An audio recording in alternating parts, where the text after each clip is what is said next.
the big D, the biggest D in your life. And size, it does matter. Desire. Get your head out of the gutter. It is when your desires dominate your doubt. It's not necessarily the definition of manifesting, but it is your biggest key to manifesting anything in your life. Your desire has to dominate your doubt. Now, energy cannot be created or destroyed. That said, let the water be the example of energy. You got doubt on one side and you got desire on the other. It is your choice where you put your energy towards. So if you put all your energy towards doubt, you have nothing for desire. And what you desire in your world, there's not enough energy to make that happen for yourself. All the energy is being put towards what you're doubting. And everything in your life is just proving why you doubted it in the first place. So, as it cannot be created or destroyed, this is what you got. Energy, you have it, no matter what. But it is your choice on where you want to direct it. Direct it towards your desires. That way your doubts have no life put into them. Desire and doubt, they're alive. They're very much alive. Energy is life. And when you put energy towards it, you bring it to life. So doubt turns into discouragement, disappointment. Everything in your life just feels disappointing. Now, here's my example of my own experience with doubt versus desire.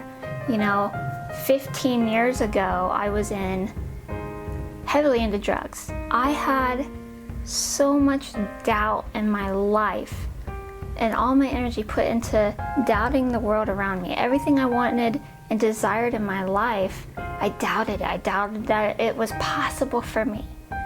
I was in a lot of pain, a lot of hurt, a lot of confusion. So I thought the only way to achieve happiness or joy was to induce it, and I induced it with cocaine or whatever drug was laid out in front of me, laced with God knows what. I just did it. I was so desperate for that feeling of acceptance and happiness and feeling like I belonged to something and that I was going somewhere with my life. I felt like that was my only choice, to feel it. I had to induce it.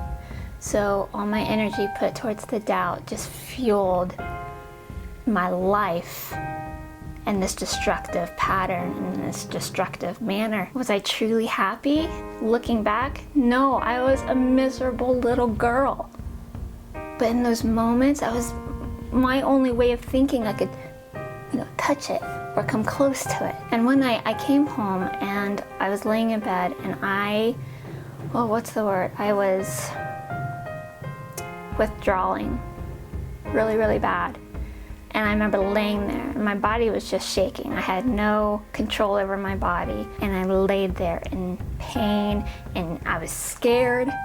I thought I was dying that night because I couldn't catch my breath. I had an experience that I fell victim to. I didn't know what to do, what to think, or how to feel. I just was forced to experience everything that I did to my body. And I remember that next morning, my mind just switched. Not into, I knew what I wanted to desire and I was gonna go for it and I was pumped and I would never experience that again. I got jealous. My whole being was full of jealousy. I was jealous that a lot of people could wake up and feel naturally happy. They would smile. My doubt had depleted me completely of the ability to feel any kind of natural ability to feel happiness or joy or to legitimately laugh. I was miserable. I was completely depleted, but I had jealousy. I was jealous that you could wake up in the morning and feel happy and get going for your day or feel motivated. And I hadn't felt that in so long. And that jealousy fueled my desire to get clean. Jealousy and these negative emotions aren't always negative. They do serve you if you use them right. And the jealousy saved my life. It saved anything that I had left in me that was worth living for, that had a life of meaning, a life worth living. So my desire, because of my jealousy, was stronger than my doubt. And that energy slowly just started working towards my desires. And at that time, it was just to get clean. It was literally my desire was just to wake up in the morning, to be able to smile and not feel like it was fake. That's the only desire I had. It wasn't about life purpose. It wasn't about a big scheme of ideas. I had one idea, and I just wanted it more than anything. And it got me clean.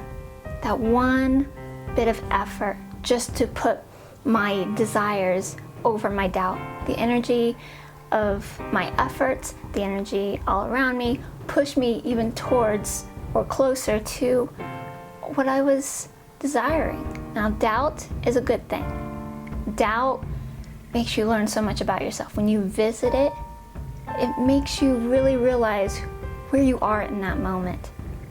As long as you don't live in that doubt, you just visit it, it can serve you. It can really teach you a lot about yourself and where you are and where your pain is and what part of you needs a lot of attention. It does serve a purpose. There is no good or bad, but it's where you're living and where you're visiting. You've got to visit your doubt, but you gotta live in your desires. When you live in your doubt, you chain yourself up like a prisoner, and it doesn't give you a single opportunity to go and meet face to face with what you desire. So you can manifest and achieve great things in your life, but you've gotta make sure your desire dominates your doubt.